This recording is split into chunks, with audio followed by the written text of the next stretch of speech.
93 FM. Radio.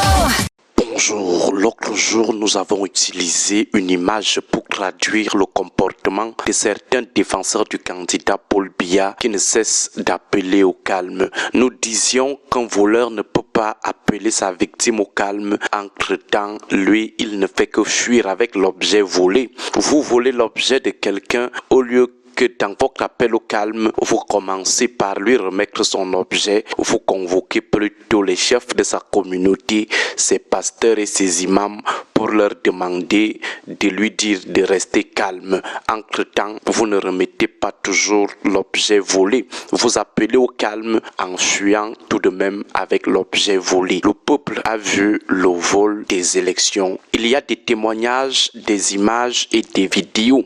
Au lieu que ceux qui appellent au calme commence par poser le problème de ces fraudes massives et voir comment réparer rapidement cette injustice, il court seulement dans les médias appeler au calme. Il court seulement appeler les leaders communautaires pour les corrompre. Il court recruter des jeunes financièrement vulnérables pour leur demander de jouer les vendeurs ambulants de l'apaisement. Parlons même du calme en question dans les discours et les actes. Comparons les discours de Issa Chiroma Bakari et ceux des petits roitelets du régime de Yaoundé. Prenez quelques morceaux choisis de certains fidèles de Paul Biya et voyez si Issa Chiroma a déjà utilisé des termes aussi insultants à l'endroit de Paul Biya. Par décence, nous n'allons pas rapporter certains extraits.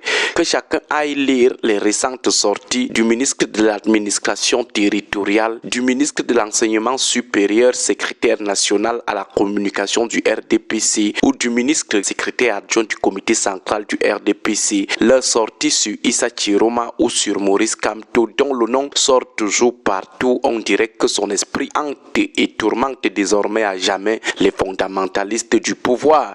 Allez consulter leurs discours et vous allez voir que Issa Chiroma n'a jamais utilisé de tels propos rabaissants à l'endroit de Paul Biya, qui nage finalement dans la boue ou le ridicule, qui incite finalement à la véhémence, à la violence. Nous croyons jusqu'ici que Issa Chiroma Bakari est resté respectueux de son adversaire Paul Biya et de ses roitelets. On ne peut pas appeler au calme avec autant de termes insultants et méprisants envers la personne que vous appelez au calme. On reste quand même décent et courtois.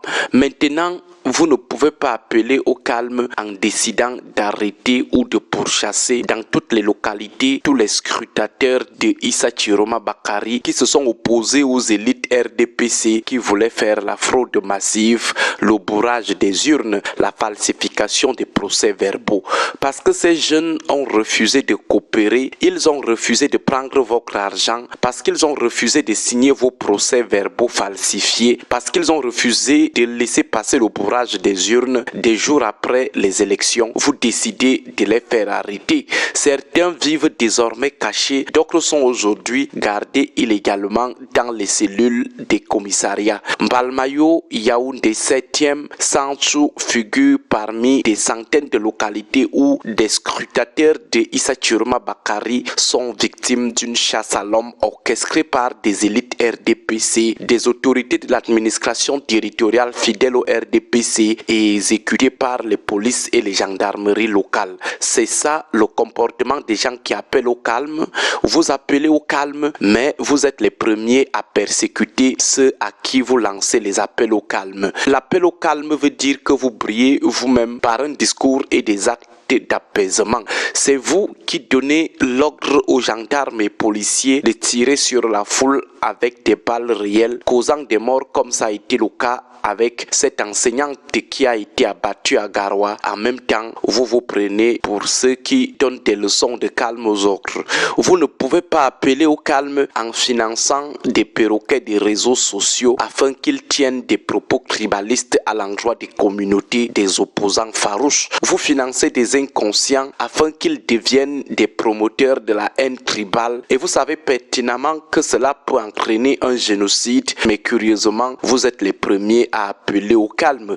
Finalement, on a l'impression que vous faites simplement dans la comédie. Notre pays a actuellement besoin des discours et des actes d'apaisement. Nous savons que certains d'entre vous ont déjà envoyé leurs enfants et épouses en Occident. D'autres sont même prêts à quitter le pays à tout moment. Nous savons que pour cela, il faut seulement laisser le pays en flammes dans une guerre civile avant de partir. Mais de grâce, laissez votre esprit être dompté par la pitié, par la compassion. Vous n'êtes pas obligé de faire ce que vous voulez faire là. Il y a une vie après le pouvoir, surtout après 43 ans de règne sans partage. Même si vous avez raison par humanisme, vous ne devez pas vous entêter à voir tout le pays brûler. Pensez massacrer des centaines de milliers de jeunes parce que vous voulez maintenir un homme de 92 ans au pouvoir à tout prix et par tous les prix. C'est simplement inhumain. Que Dieu et nos ancêtres bénissent le Cameroun.